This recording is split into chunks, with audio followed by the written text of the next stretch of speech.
All right. Well, thanks, Mary, for the introduction. As Mary said, my name is Steve Husome. I've been in Cedar Falls practically my whole life. I was born and raised here and moved away in the early 80s when, I don't know if any of you were around here in the early 80s, but the Waterloo Cedar Falls market was vastly different than what it is today. So it was very difficult to get a job in this town. I think the unemployment rate was somewhere around 10 or 12%. John Deere was laying off people left and right. I think they were up to about 19 or 20 years of service.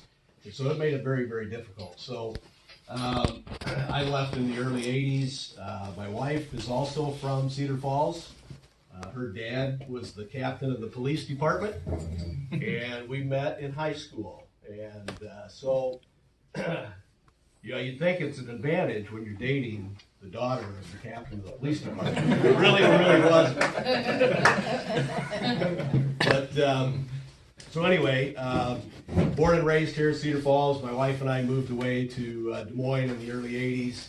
I started working for Pepsi down there, worked my way up in the company, traveled around a little bit. They moved me from plant to plant, managing different operations.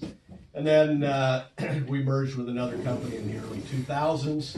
And they gave me an early retirement package that I couldn't refuse. The problem was I was only 43 and a little young to retire. So I tried a couple of different things and was in a job that really enjoyed. The company's was named Allied Purchasing, and our office was in Mason City, Iowa.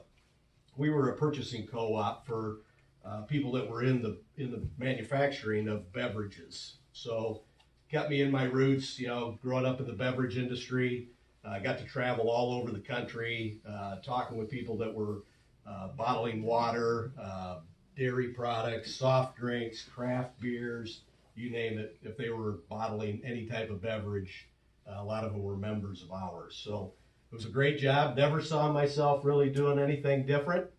But, fate kind of stepped in, and I'll kind of explain, what I'm doing now. So how many in this room have ever had, any type of life-changing event? I mean, something that's just dramatically changed the trajectory of your life. Great. This happened to me about 4.5 years ago. This was a picture of me on my beloved Harley that I used to ride around, go to bike nights, and have a lot of fun on, and had several buddies. This is what you do later in life, when you get your midlife crisis, you go buy a Harley, right? So anyway, just to give you a little context, back up a little bit. In 2010, my daughter got married, and I was probably at the heaviest I've ever been in my life. And I decided that, I needed to make some lifestyle changes. And so I really dedicated myself to, watching my diet and starting to exercise. I've never really been an exercise fanatic. I was always kind of a weekend warrior. I loved playing racquetball, basketball, you name it. I loved playing golf. But, always did it just for fun and never really did it for exercise. So I decided I needed to drop a few pounds, get in shape. My doctor was telling me, you need to lose some weight, or we're going to have to put you on some medication and so forth. And, I really never listened to him until, it finally got to me that, I really needed to do something different. So I started doing that. I started exercising. The funny thing is that, my exercise was really just walking. I'd concentrate on walking for about an hour, and then I started interjecting some running. And in my younger days, you'd never catch me running anywhere unless there was a big dog or the police were after your father-in-law, That's about the only time you'd catch me running. So, but I got addicted to it. I just can't explain it. It just became fun. And I would look forward to, every day I'd get off work or before I'd go to work, I would go out and run. And when I was traveling all over the country, visiting our members across the country, I'd be able to run in some really fun places, And so I really got addicted to the running. And I managed to drop a few pounds. I dropped about 50 pounds through all of that exercise. And this was a picture of me Labor Day weekend, 2014. I just completed the seawall to seawall run in Clear Lake. That was a 10K, and I was getting ready to, I was training actually to run my first half marathon. So, yeah, that was what I was kind of looking forward to in the winter, is just getting myself in a little bit better condition so I could run a half marathon in the spring. And, just a week later, some buddies of mine, we'd been planning this for, several months. We had tickets to go to the Eagles concert in Des Moines. And it was something we looked forward to for, 6 months. We had these tickets. None of us had ever been to see the Eagles before. It was a bucket list type of thing. And we decided early on that if it was a nice day, we were riding our motorcycles. So that day came, got up and went for a 4-mile run, felt great. It was a picture perfect day, not a cloud in the sky, blue, just 72 degrees, sunshine. It was awesome. So after I got done with my run, the guys came over, and since I'd lived in Des Moines for about 15 years, I kind of took the lead, and we took all the back roads. We had plenty of time to get down there, so we weren't in any hurry.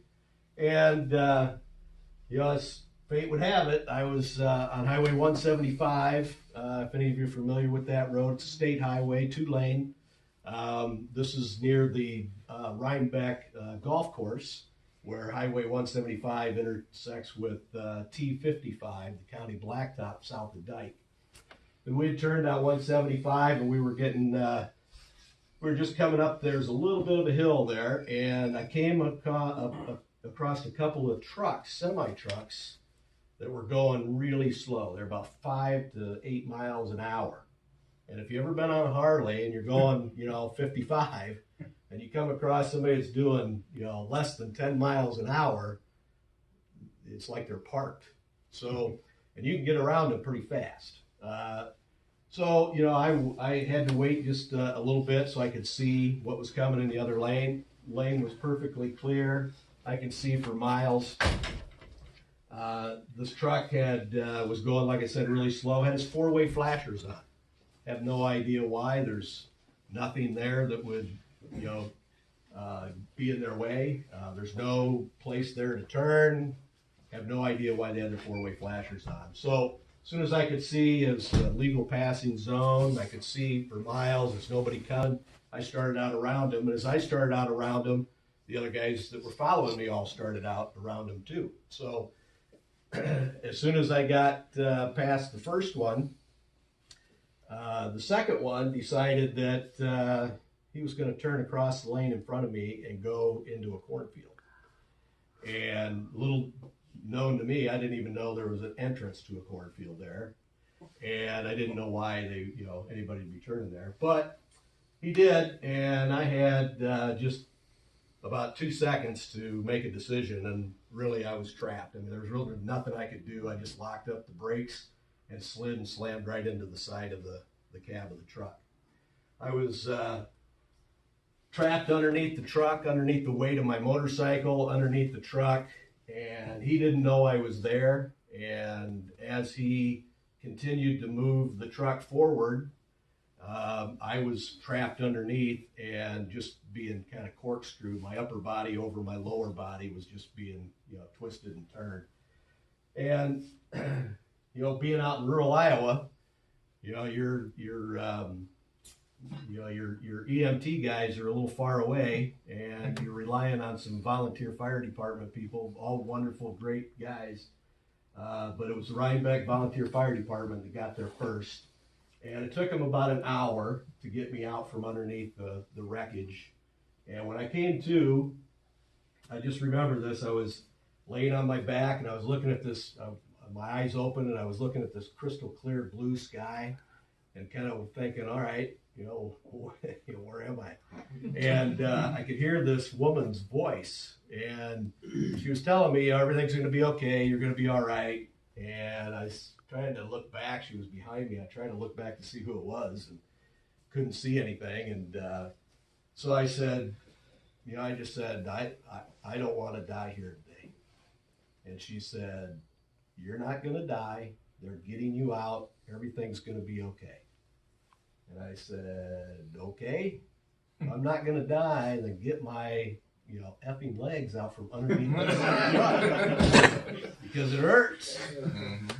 About that time, one of the EMT guys came in a very sharp pair of scissors, and he was coming at me, taking my arm and proceeding to slice right through my brand new leather Harley jacket that I worn about 3 times, and I was begging him not to cut it open. He did, and they got an IV in me, and that's about the last thing I remember. They put me on a helicopter, they sent me to Iowa City, and first they sent me to Covenant and Waterloo, patched me up, had a lot of multiple fractures, I had a lot of open wounds, I had a lot of debris, of course they were worried about infections and all that kind of stuff. So they patched me up, put me back on the helicopter, sent me down to Iowa City. So if you can remember back just a few slides ago, the picture of me when I just finished my first 10K, this is what I looked like about 10 days later. So I was in the hospital in Iowa City. They had just amputated my right leg below the knee. My right elbow was shattered, and my left knee was severely dislocated, and they had torn all the ligaments in my knee joint. So they put the fixators on, trying to stabilize the knee so it wouldn't move, and it was pretty much locked in that position for the next 30 days. So this is the way I was able to sit or sleep for 30 days while I was in Iowa City. I didn't move much from that position. So you smile the whole time. I did not. That's a great smile. Yeah. That was the way I looked for 30 days while I was in the hospital. And I had about 4 different surgeries. I was there for 5 days, and the doctors came to me and they said, they gave me my options. And basically they said, we've got about a 75% chance that we can save your leg, your foot, your ankle, but only about a 10% chance that you're ever really going to get any functionality out of it. And, now of my newfound running fame, I was desperate to want to run again, and this had become such a big part of my life. I was, faced with, am I ever really going to be able to walk again? Let alone do anything else. So, I talked with my wife about it. We, did a lot of soul searching that night, and the next morning the doctor came to the room, and I told him, I said, Doc, I said, I'm 54, and I do not want to keep coming down here every year after year, surgery after surgery, trying to save something that ultimately you're probably just going to cut it off anyway. So if it's going to help me get back to a lifestyle, speed up my recovery, and get me back to close to where I was before, then let's just do it now and get it over with. And, it was the last thing I wanted to hear was that I was going to lose a limb. But once I was faced with the decision and I got to make that decision for myself, then I owned it. Then I was fine with it. I just didn't want to wake up from one of those surgeries finding out that they had just cut my leg off, So, but once I was able to make that decision, and I just, from that point forward, I never looked back. And I think in anybody, when you're faced with a life-changing decision, and something happens like this to you, you really don't have many choices. You can. This quote caught my eye, and it really sums it up very, very easily. Is that when something like this happens, you either get bitter or you get better, and you either take what life's dealt you and you let it try to make you a better person, or you let it tear you down and take you to a bad place. So the choice really doesn't belong to fate. You can blame whoever you want to blame, but it really comes down to you and the choices that you make from that point forward. Reminds me of a time when I was recovering. After I got out of the hospital, I was sent back here, and I was at New Aldea Lifescapes doing all my rehab and recovery at the skilled nursing facility there. And our church pastor would stop in periodically and talk to me. And one day he caught me, I was in the therapy room, and he said to me, he said, you know, how come every time I come here, you're always so positive? He says, I don't get it. He said, you know, everything that you've been through, and yet you're so positive every time that I come here. And I sat up and wishing well. If I could turn back the hands of time and make, you know, wish this never happened, absolutely I would do it. But I can't. So all I can do is try to make today better than yesterday. And tomorrow I'll do the same thing. I'll wake up and I'll, you know, be as positive as I can, and I'm going to make tomorrow better than today. And just keep advancing and moving forward as best I could. And when I got to New Aldea, they had a tough time working with me because I was non-weight bearing on everything but my left arm. So you know, how do you do therapy with your left arm?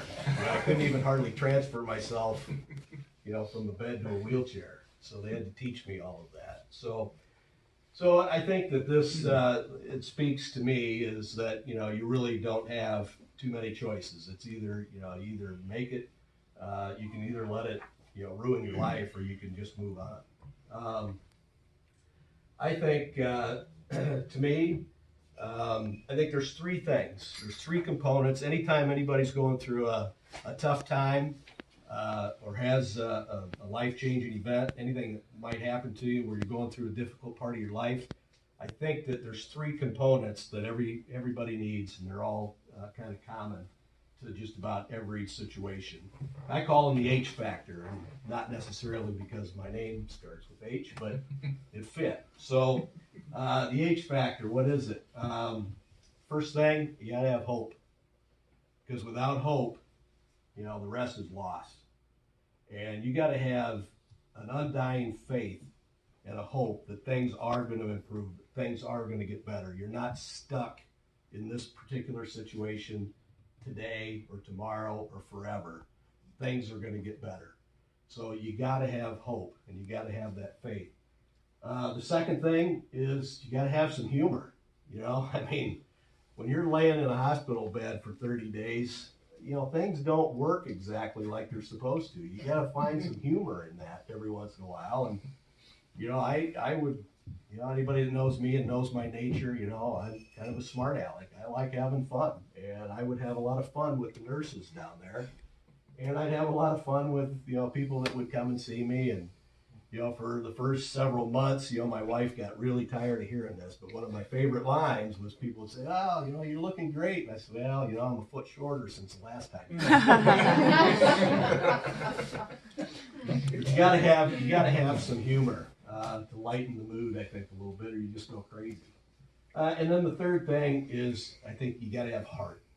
And what I mean by that is you gotta have just a fearless determination that you're going to work yourself out of this situation, whatever it might be. And, you know, you got to challenge yourself. And I did that. You know, I found that to be very therapeutic for me, is challenge myself every day.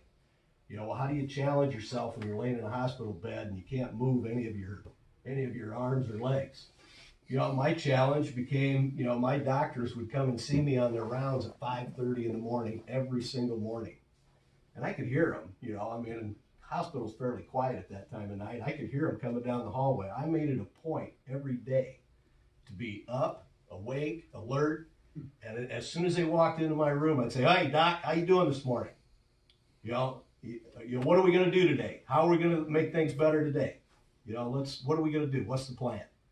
And, you know, that was my challenge every day, was to just, you know, be alert, have a great attitude, and welcome my doctors in the morning.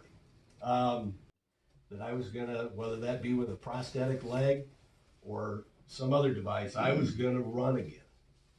And it wasn't until you know, I had to have my surgery on my left leg to repair the damage to my knee, the doctor told me, yeah, your running days are over.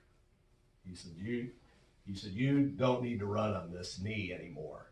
And they ended up, ultimately, I had to have a total knee replacement. And he said, if you treat it good, it'll probably last you 20 to 25 years. If you run on it, you might get 10 years out of it. So no more running.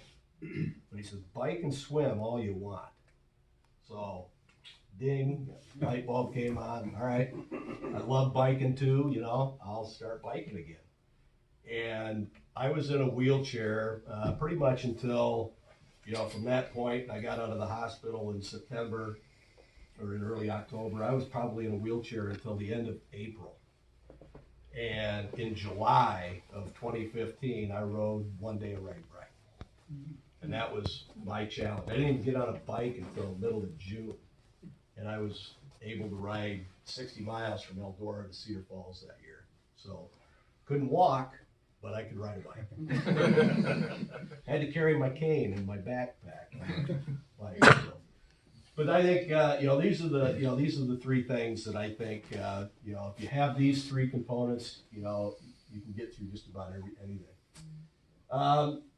Mark Twain. This was a quote that again caught my eye. It's, you know, the two most important days in your life are the day you're born and the day you find out why. You know, I think that, you know, I have been given a second chance. I've been given a tremendous opportunity after surviving something like this to help other people that may be going through a very difficult time like I went through. This is why I think, you know, what I found out, or what I believe is the reason why, you know, I'm still here and what I need to do going forward. My wife and I started a charity a few years ago we called it the Husome Strong Foundation. And I know the term strong added to, you know, it's been overused. But I felt it was appropriate just because, you know, it's not, you know, a physical strength, it's a mental strength. And I think that you have to have that mental strength to want to improve, to want to get better, to make those changes in your life, whatever they happen to be. So we started this 501c3 charity about a little over 3 years ago is when we got our designation. So we're just figuring things out as we go. We're very small. We've got a small board. Everybody's volunteers. We don't have any paid staff. You know, all the money that we raise stays right here locally in the community. We've had all, you know, private donations thus far, and we're just continually building upon that. So, just to give you a few statistics about limb loss, you know, there's nearly 2 million people living with limb loss in the United States right now, and that number continues to climb. And among those living with limb loss, the main causes are vascular disease and diabetes. So that's about 54%. Traumatic events like mine accidents, industrial accidents, work accidents, war account for about 45% of all limb loss. And then cancer is approximately the other 2%. But you know, the hospital costs associated with amputation type surgeries are well over $8 billion annually. Nearly half of the individuals that have an amputation due to vascular disease will die within 5 years. That's a higher 5-year mortality rate than breast cancer, colon cancer, and prostate cancer. The majority of traumatic injury amputees are between the ages of 15 and 40, and 80% of those are men.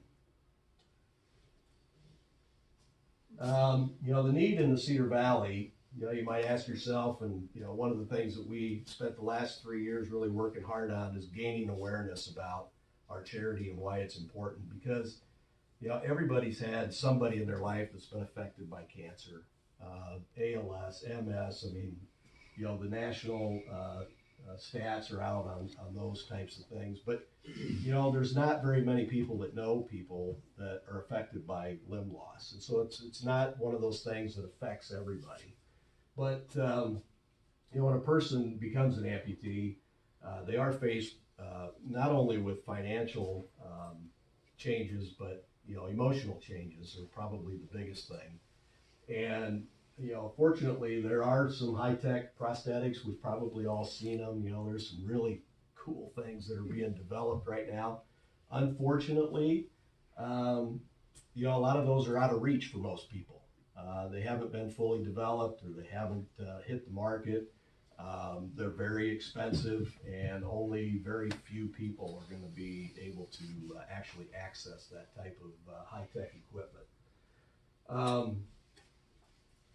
So our goal is to help provide that financial bridge between amputees that need assistance and getting them the quality prosthetic care. We also, help in a lot of other ways. Probably our two biggest areas that we help amputees in our community are with peer support, just having somebody to talk to that, I know when it happened to me, I didn't have anybody really that I could talk to that, could answer my questions. What's life going to be like? How am I going to be able to drive a car? How am I going to be able to do this or that?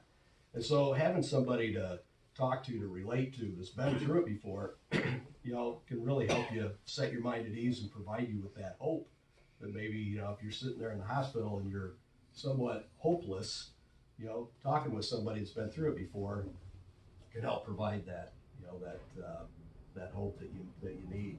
So that's probably the biggest area. And then financially, we've helped several people over the last few years get some things that, their insurance companies just wouldn't cover, or there's gaps in their coverage where, they're out of pocket expense, they just can't afford. They weren't planning on anything catastrophic happening to them. And now all of a sudden, they're out of pocket with a high deductible plan might be, $8,000 or $9,000, and they don't have the money. So, we can help step in and help them with that. We've also helped some people make adaptations to their car that'll allow them to drive. Those are some small expenses, anywhere from $500 to $1,000, but it gets people their independence back. And I know for me that was a huge deal when I was able to drive again. That was big. I was like, I turned 16 all over again. Got the car because I was relying on other people to take me around and take me to appointments and get me out.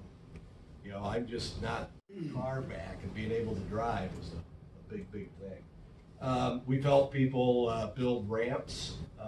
These are typical costs that aren't covered by insurance companies. So, if you got, I was lucky. I had, family and friends that, built me a ramp so I could get into my house and get out of the skilled nursing facility.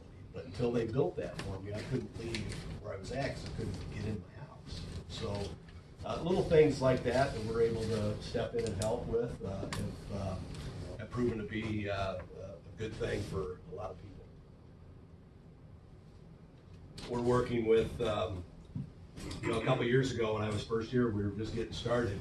Really didn't have anything to go on, and we really didn't have any money at the point. But we are just kicking off our third annual fundraiser. April is Limb Loss Awareness Month. So every April, we have a dinner fundraising event, and there's some information on your tables about this. This is what the flyer looks like. We try to put together an evening that's extremely motivational. First 2 years we've had men that first year they were military guys, former military guys. One guy who's a skydiver for the Black Knights parachute team or the Golden Knights for the Army, and lost both of his legs in a training accident, training for an air show. The other guy that he brought with him was a young guy that lost a leg in an IED explosion in Iraq, and he was the first combat veteran amputee to climb Mount Everest.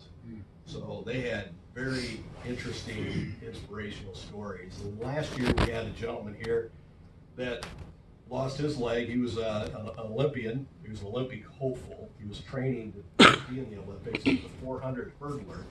He was at a track meet in Kansas, and just took a gust of wind caught him as he was coming around a corner, and he just misstepped on a hurdle and just had a freak accident, blew his knee out, and it took so long to get an ambulance there and get him the care. He lost so much blood to the lower part of his leg that he lost his leg above the knee.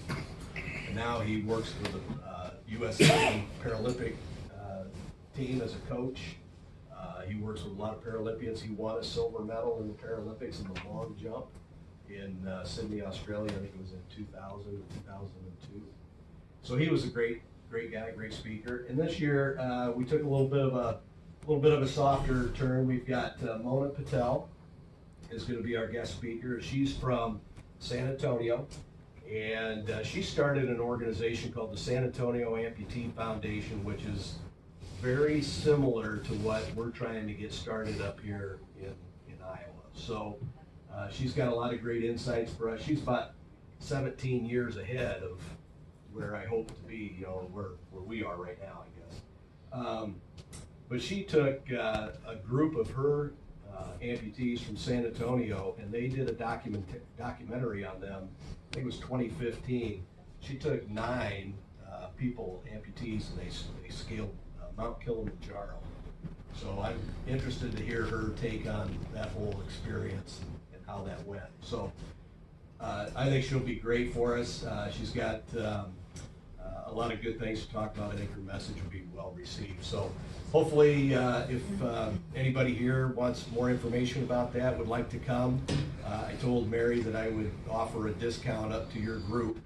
Our sponsor ticket, you really don't care about the sponsorship. We have individual tickets available, discounted to you for $60 a piece. So if you're interested, just let me know, and we'll make sure that we get you set up. The other thing that I've got on your table that I think is this is an initiative of ours that I'm really excited about. It's an all-inclusive golf program. I love to play the game of golf. I didn't know if I would ever be able to play the game of golf again, but with a lot of hard work and some good coaching from my friend Andy Devine at Irv Warren, I got my golf swing back. So last year we did a fundraiser where we did a 4-person best shot in the afternoon, and we did an adaptive golf clinic in the morning. And we invited anybody with any type of disability to come to our clinic and work with we had representatives from all the area golf courses come to work with the people that showed up. And I had a gentleman that was probably in his early 30s.